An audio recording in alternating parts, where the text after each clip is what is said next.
गुरुर्ब्रह्मा गुरुर्विष्णु गुरुर्देवो महेश्वरः गुरुर्साक्षात् पारब्रह्म तस्मै श्री गुरुवे नमः। गुरु पूर्णिमा के इस अवसर पर हमें अपने गुरुजनों को भी याद रखना चाहिए।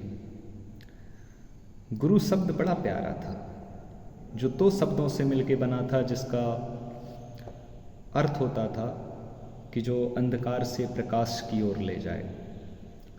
आज भी गुरु शब्द अत्यंत सम्माननीय शब्द है और गुरु की जो महिमा है वो आज भी हम ब्रह्मा विष्णु और महेश जिस तरीके से ये तीनों, ब्रह्मा पालन करता है, इस सृष्टि के सृजन करता है, विष्णु पालन करता है और महेश इसको विध्वंस करते हैं।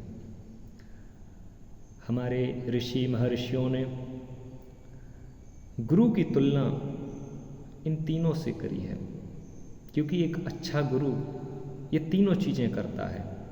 एक अच्छे शिष्य का निर्माण भी करता है, समय समय पर उसका पालन पोषण भी करता है, और महेश की भांति यानी कि शिव जो विनाश करते हैं, एक तरीके से वैसे ही जो गुरु होते हैं वो भी जो अवगुण होते हैं उनका एक तरीके से मिटा देते हैं, और यदि वो चाहें तो उसके अंदर एक बेकार तरीके की प्रतिभा या जिसको कहें अवगुणों को विकसित करके उसको नष्ट भी करवा सकते हैं।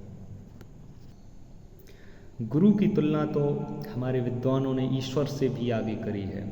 गुरु गोविंद दो खड़े कागे लागो पाए, बलिहारे गुरु आपने गोविंद दियो बताए। कहा गया है कि एक तरफ यदि गुरु खड़े हों और दूसरी तरफ गोविंद,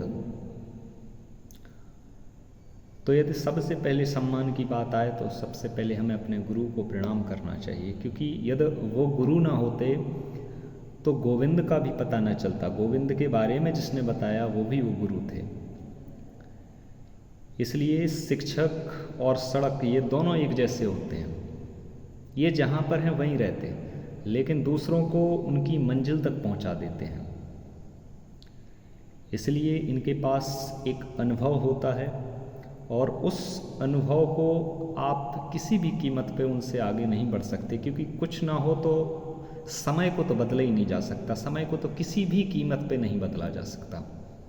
वो आपसे उम्र में बहुत बड़े हो सकते हैं, उसका अनुभव हो सकता है, और किसी पार्टिकुलर फील्ड में उन्होंने इतनी मेहनत करी हो सकती है कि आप उनसे आगे नहीं जा सकते। संभावना है गुरु से भी आगे निकले हैं कुछ शिष्य, मगर समय को तो बीट नहीं कर सकते। हो सकता है कि जितने समय में उन्होंने जितना पढ़ लिया है, जितना अध्ययन कर लिया, उसको आप कैसे पढ़ोगे? आपकी क्षमता है कि आप 24 घंटे पढ़ सकते हैं, लेकिन जो गुरु आपसे 10 साल 5 साल पहले जन्म ले चुका है तो वो तो आपसे उस फील्ड में बहुत आगे हो चुका होगा।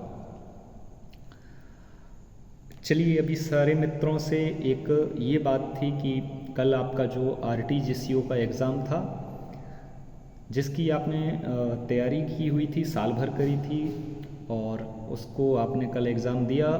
जनरल अवेयरनेस का पेपर था एक, दूसरा आपका था धार्मिक विषय का।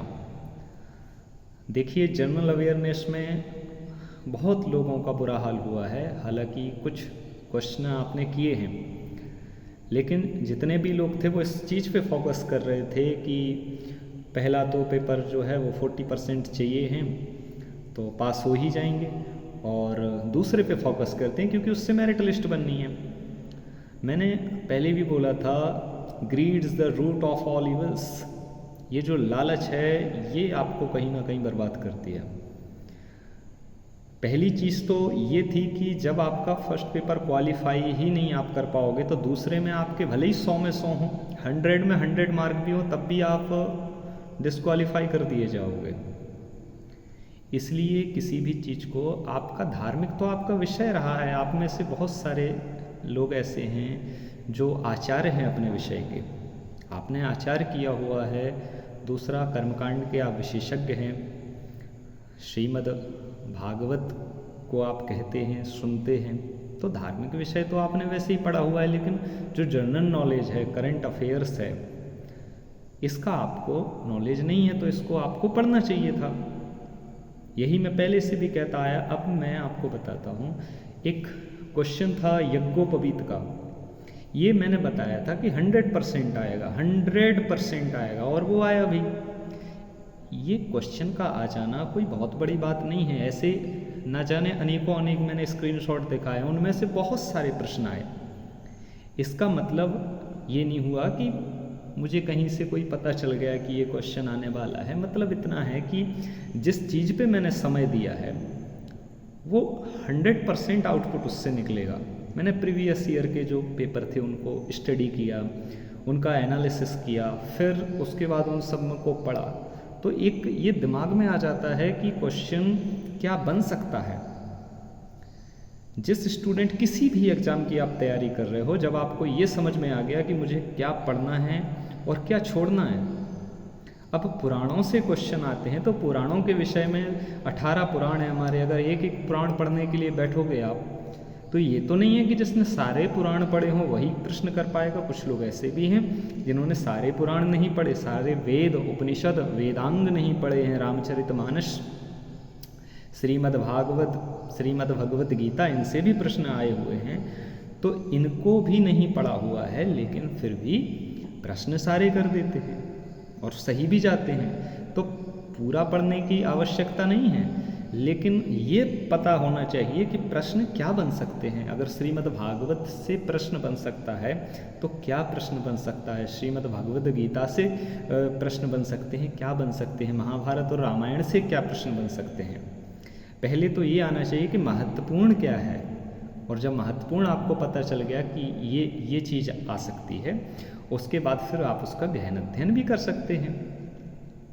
तो ऐसे बहुत सारे प्रश्न उसमें आए हुए थे, और ये किसी भी एग्ज़ाम के लिए है। जब तक आप उसका एनालिसिस नहीं करोगे, मैं आपसे बार बार कहता हूँ कि जब तक आप एग्ज़ाम को आपने क्वेश्चन आपने पढ़े हैं, आपने अपना स्टडी मटेरियल पढ़ा है, अगर उस पर आप विचार करना नहीं सीख पाए, 1 घंटा समय ऐसा दीजिए कि जो भी आपने पढ़ा है उस समय ना मोबाइल चलाना है, ना दुनियादारी को, सब त्याग के सिर्फ उस पर विचार करना है कि मैंने क्या पढ़ा और इसमें क्या पढ़ा जा सकता है, प्रश्न और क्या बन सकते हैं। जब तक आप विचारशील नहीं बनेंगे तब तक आप अंदाज़ा नहीं लगा पाओगे।